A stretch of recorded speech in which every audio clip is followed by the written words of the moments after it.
সম্প্রতি একটি সিসিটিভি ফুটেজে এক যুবকের ঘুরে বেড়ানোর ভিডিও দেখে রীতিমতো চমকে গিয়েছেন অনেকে। ফুটেজে দেখা যায় মোটরসাইকেল নিয়ে এক সরু গলিতে যাচ্ছেন এক যুবক। অন্য ৮-১০ জন মানুষের মতোই জনসম্মুখে স্বাভাবিকভাবে চলাচল করতে দেখা যায় তাকে। দেখে বোঝার উপায় নেই যুবকটি মিটফোর্ড হাসপাতাল চত্বরে সোহাগ হত্যার অন্যতম আসামি টিটু। এদিকে পরিবারের দাবি টিটুকে এখনও গ্রেপ্তার করেনি পুলিশ, অথচ সে ঘুরে বেড়াচ্ছেন প্রকাশ্যেই। গত ৯ জুলাই সন্ধ্যায় রাজধানীর স্যার সলিমুল্লাহ মেডিকেল কলেজ ও মিটফোর্ড হাসপাতালের সামনে ব্যস্ত সড়কে প্রকাশ্যে মর্মান্তিক হত্যাকাণ্ড ঘটে।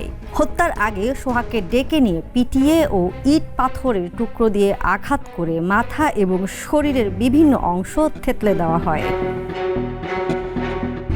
সোহাগ মিটফোর্ড এলাকায় পুরনো তামার তার ও অ্যালুমিনিয়াম শীটসহ ভাঙাড়ি জিনিসের ব্যবসা করতেন।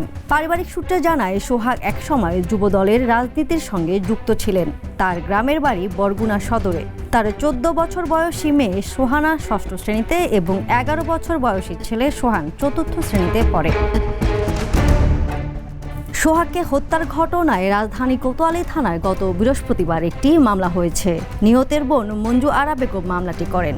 মামলায় ১৯ জনের নাম উল্লেখ করা হয়েছে। অজ্ঞাতনামা আসামি করা হয়েছে ১৫ থেকে ২০ জনকে। ফারজান ইলা, দ্য নিউজ।